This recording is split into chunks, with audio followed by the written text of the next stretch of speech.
Hello, and welcome back to Pathfinder. My name is Philip, and today I will be talking about Pathfinder 2nd Edition. This is part of a series I am producing covering the various deities in the Pathfinder role-playing game and its setting, the world of Golarion. Last week, I covered Shelyn, the goddess of love, art, and beauty. This week, I am covering one of her two girlfriends, Desna, the goddess of dreams, luck, travel, and the night sky. Desna is a powerful and curious deity, known and worshipped all across Golarion. Given how widely she is worshipped, she has more titles and alternative names than most other gods. She is sometimes called the Song of the Spheres, the Great Dreamer, Lady Luck, Star Song, the Resplendent Goddess of Fortune, the Queen of the North Star, Mother Moon, and the Wandering Star. Her areas of interest include the night, dreams, good luck, and travelers. Outside of her dedicated clergy, she is worshipped primarily by travelers, gamblers, astronomers, and especially Varisians and elves. Desna's appearance varies slightly between groups of worshippers, but not nearly as much as Shelyn. Throughout most of the Inner Sea, and particularly among elves and the peoples of Varisia, she takes the form of a beautiful elf woman with long black hair and pale skin, which is sometimes blue or purple. A pair of large, beautiful butterfly wings emerge from her back, shining bright blue. She is often depicted either in long, flowing clothes or in the nude. Among the peoples of the Mwangi Expanse, she is often depicted as a human woman of Mwangish descent, with flowing purple and blue robes. Among the Khelids of the far north of Avestan, she is thought of as a human woman riding an elk. Desna makes her home in the sevenfold cynosure, a crystalline palace in its own demiplane, which partially manifests in the material plane as the North Star of Golarion. A constellation, called the Stairs of Stars, points the way in the night sky toward her palace. The inner workings of the realm are a total mystery, and one which Desna herself is content to leave unsolved, answering any questions about her home with little more than a mischievous wink. She also maintains a small floating castle on Elysium, and considers this something of a second home. Devout followers of Desna, called Desnans, are tasked with traveling the worlds and experiencing new things. Desna is a being of boundless curiosity, and she expects the same from her worshippers. A proper Desnan may have a lasting permanent home, but they will likely make a habit of wandering far and wide in search of the wonders of the unknown. Desna cares deeply for the night sky, and her followers are more prone than others to travel or wander at night, believing their patron deity will do what she can to protect them. The Wandering Star espouses the value of freedom and despises oppression. As such, Desnans are openly opposed to slavery and tyranny. Those followers who are able to do so are encouraged to protect travelers and wanderers. Temples to Desna are fairly rare, especially considering the relative power and importance of the Song of the Spheres. This is because she encourages her followers to worship her by traveling. Roadside shrines are far more pleasing to her than temples, and those larger permanent temples which do exist often have large open areas intended to allow attendees to view the night sky. These sometimes serve a secondary purpose as observatories for astronomers. Her holy text is called the Eight Scrolls, and it details her life and accomplishments as a young goddess. Desna is possibly the most widely worshipped deity on Golarion. She is a primary member of the Elven pantheon and is a major deity for halflings as well. Among humans, Desna is a member of both the Tian and Mwangi pantheons, meaning she receives wide worship outside of the Inner Sea. Within the Inner Sea region, she is particularly important to the Varisian people, who consider her something of a patron goddess. Their traditional wandering lifestyle fits nicely into her faith, and they have been worshipping her for as long as they have existed as a people. Interestingly, Desna is one of the few deities worshipped by the Shoanti tribes of Varisia. The Lyrun-Kwa of the Storval Plateau worship her as a part of their animism. The centaurs of the river kingdoms also worship her openly. As widespread as her faith is, it is little surprise that Desna is an ancient and cosmically important deity. Desna was one of the first gods in creation, alongside the likes of Sarenrae and Asmodeus. She began her existence as a goddess of luck and the night. While the other gods busied themselves with the creation of planets within the inner sphere, after testing their skills out on the first world, of course, Desna elected to focus on the night sky. She created the first stars, filling the darkness of space with beauty and light. These stars inspired Sarenrae, who chose the brightest of them to enhance and turn into the first suns. Desna was content to remain among the stars for quite some time, convinced she would have plenty of time to explore the creations of the other gods once they were done. Desna played a part in the battle with Rovagug at the end of the Age of Creation, though her role in the battle itself is generally unspecified. That said, prior to the final battle, Desna played a key role in gathering the alliance which would conquer the rough beast. Rovagug destroyed 7 worlds before the gods first took notice of his destructive nature. This was before he truly threatened the universe, while he was still discovering that he yearned to consume all. Desna, upon witnessing the destruction of these first 7 worlds, mourned their loss. She erected her palace, the sevenfold cynosure, in memory of these lost worlds, and the other gods swore upon its steps to unite against Rovagug if he should ever threaten such destruction again. This oath would prove to be the thing which saved all of creation. Early in her life, Desna had a mentor named Kirkanis, a god of beasts and travel. Desna would listen for hours to the stories of his travels, and she held him very dear to her heart. But Kirkanis was a known enemy of the demon lord Lamashtu, and the mother of monsters soon laid a trap for him. Lamashtu slayed Kirkanis and stole from him his domain over beasts, allowing her to ascend to divinity. Kirkanis, however, willed his domain over travel to Desna, blessing her with even greater power. From then on, Desna would become a goddess of travel, wandering the great beyond for all time. It was in this wandering that Desna would learn her greatest lesson. Once, in her younger days, she came across a strange object, a silky woven oval floating through space. While Desna was well aware of the dangers the unknown posed, she found herself unable to resist. She touched the object and discovered it was a chrysalis. Inside, something waited. Waited to be discovered. Waited for her. Desna tore the cocoon open and was horrified to discover something terrible and beautiful. Glonder, a mosquito god of infection and parasites, emerged into existence, attacking Desna and trying to consume her.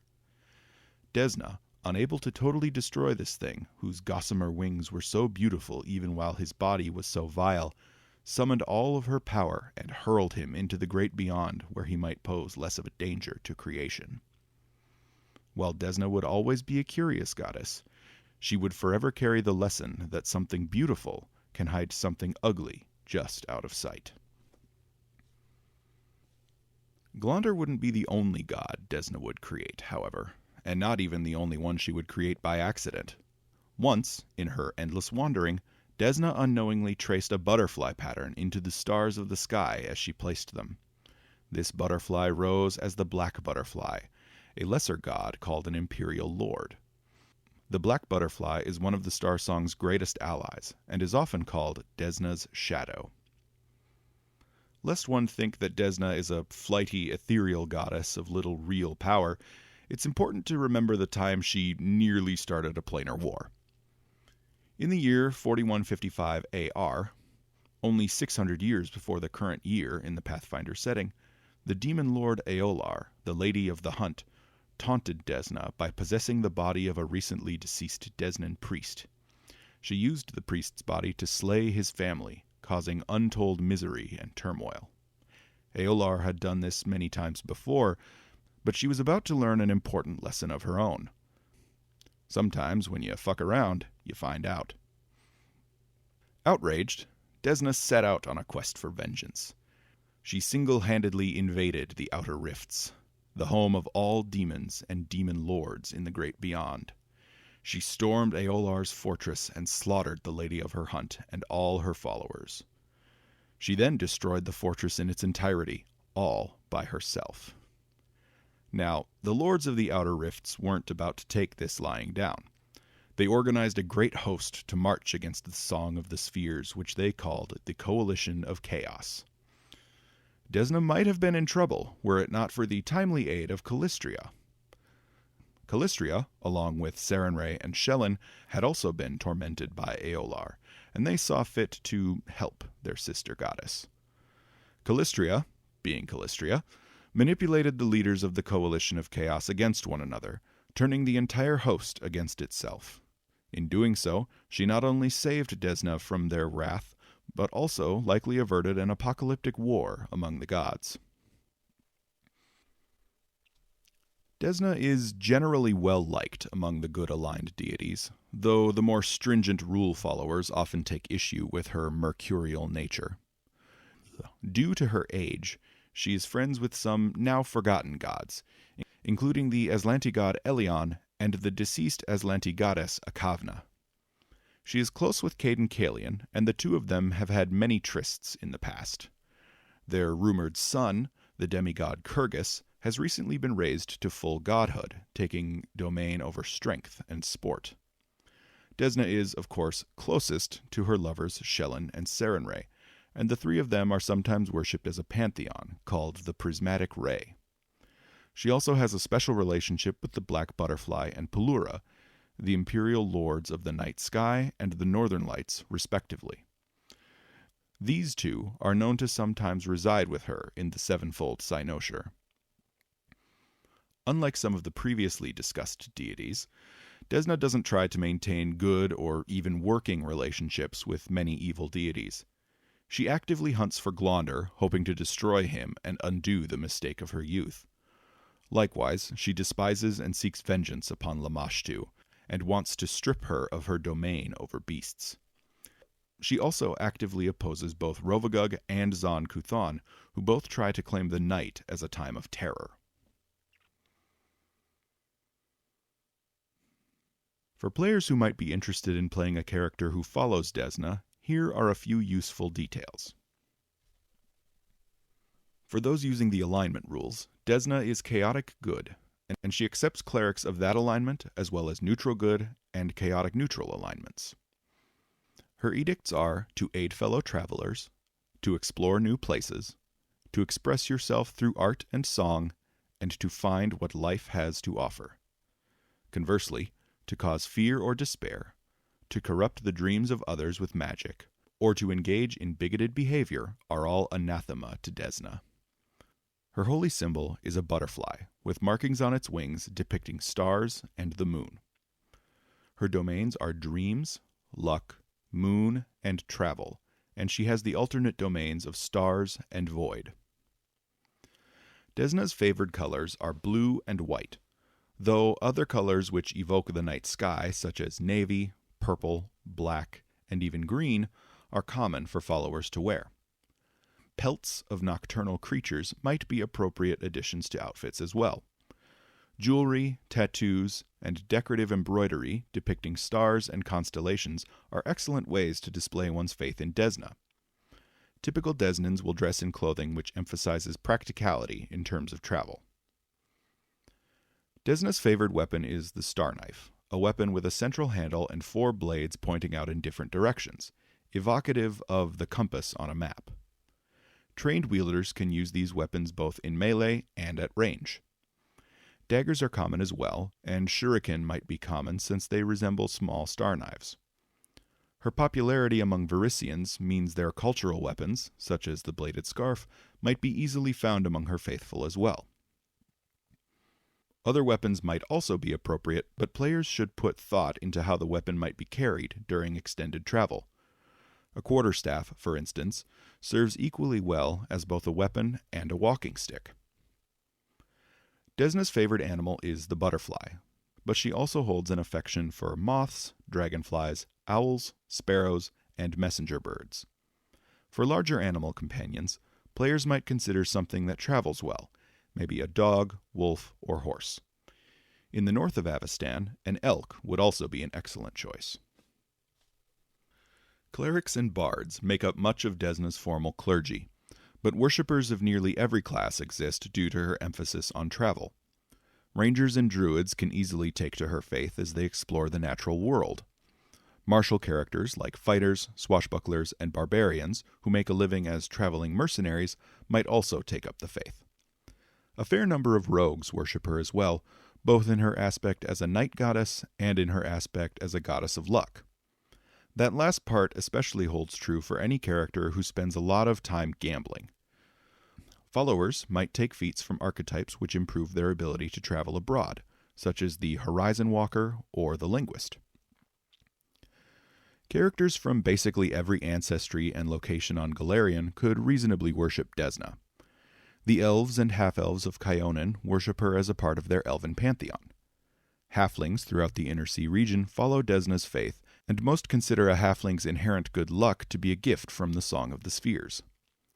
In the Mwangi Expanse, Desna is worshipped widely, though the people of the Bonawut tribe worship an amalgamated deity named Shimye Magala, which is a combination of Desna and Gozra. The Ulfin peoples of the lands of the Lenorm kings worship her, and rely greatly on the North Star to navigate their long ships up and down the Avestani coast. Varisians are the most prevalent worshippers of Desna, and they exist all across Avestan, from Varissia itself to Ustalav, Numeria, and the River Kingdoms. The Lyrun Kwa tribe of Shoanti on the Storval Plateau also worship Desna, and are among her most fervent devotees. Devout followers of Desna will live lives of exploration and unending curiosity. While martial training is not a pillar of the faith, she expects her followers to stand up for their fellow travelers if they are able. Just as Desna actively opposes the efforts of several evil gods, her clergy and followers should do the same. Desna is a patron of travelers of all kinds, from merchant caravans to exploring sailors to humble nomads. She's an ideal deity for wandering heroes, especially those who seek new sights and aren't afraid to go looking for trouble. Additionally, roadside shrines to Desna are typically covered with writing left by previous travelers. These messages often impart the wisdom of the road, ranging from useful proverbs to advice about the road ahead, to life advice about how to live adventurously. If you're looking to homebrew some content for a follower of Desna, take a look at her first edition page on Archives of Nethys. Of particular note is her Way of the Shooting Star divine fighting technique. The Sphere Singer and Sphere Walker prestige classes are pretty cool, and the Robe of Stars is downright awesome. The Butterfly's Sting feat is also absolutely rad and encourages a lot of party cooperation. For GMs looking to integrate Desna and her followers into a campaign, here are some ideas. Her current herald is the Night Monarch, a dragon-sized butterfly. A species of giant moths called star monarchs are claimed to be descendants of the Night Monarch, and these beings often serve Desna as well. Her divine servitors are the Thirlians, a race of winged Azadas. Beyond these servants, Desna might communicate with her followers via dreams, which they clearly remember when they are awake. She might also send flocks of butterflies, sparrows, or geese flying in a star pattern. Those who displease her might instead find themselves unable to sleep restfully or suffering from sore feet. The Church of Desna has a foothold in Nidal, the nation devoted to Zon-Kuthon. The Black Triune, the ruling body of the nation, has ordered the lords of the land to exterminate the Desnans, but they have thus far been unsuccessful. Local posses in the Ataran Ranches region have risen up to hunt down the faithful, and they've dubbed themselves the Dream Hunters. Desna was widely worshipped in ancient Aslant, so any campaign dealing with Aslanti ruins might be an excellent opportunity for devout PCs to learn more about the history of their faith. Alternatively, the Church of Desna might still have some long-lost Aslanti artifacts or documents of great historical significance. But, obviously, these would have been carried by Desnan priests who wandered the land, so who's to say where they could have ended up? Desna is also one of the few deities who is worshipped both in northern Avestan and in Tian Sha. As such, characters traveling over the crown of the world can experience her faith as it is practiced in different corners of the world. Perhaps a sect of the church in one region is being corrupted, and only outsiders visiting from the other region have the perspective needed to see it. Finally, legend tells of 7 lost towers scattered throughout the Inner Sea region. The towers were said to be in reference to the 7 towers of Desna's palace, the sevenfold cynosure. Centuries ago, followers of Desna would make a pilgrimage to visit each of the 7 towers. Each tower supposedly held an ancient artifact called a Bell of Mercy. These towers have been lost to time, but they might be rediscovered any day now. And that's it. That's Desna, the Song of the Spheres, Mother Moon, the Wandering Star. You get the point. She has a lot of names. And with Desna, I've closed out the holy throuple of the Pathfinder campaign setting. Desna, Sarenrae, and Shelyn are some of my favorite deities in the game, and their relationship does a lot to make the setting more accepting to players. The world of Pathfinder is a place for everyone, and I can't think of a better way to say that than by starting with 3 goddesses who live in an openly queer, polyamorous relationship where at least one member is also in an on-again, off-again external relationship and has a kid. And these are the canonically good deities. One of them is the actual goddess of love. Very cool stuff. Well, all good things must come to an end, and I'm getting tired of all this love and acceptance. We've looked at 3 gods for heroes. Now, how about a god for the villains? How about the original villain? How about the most villainous god of them all? Next time, I'll show off the master of tyranny, the prince of lies, the first murderer, the supreme lord of hell himself, Asmodeus. If you enjoyed this video, consider checking out my rules supplement Expanded Ancestries on Pathfinder Infinite. It adds over 200 new ancestry feats to the game, spread among each of the ancestries not covered by the Pathfinder 2e remaster. And be sure to like and subscribe to see more videos like this.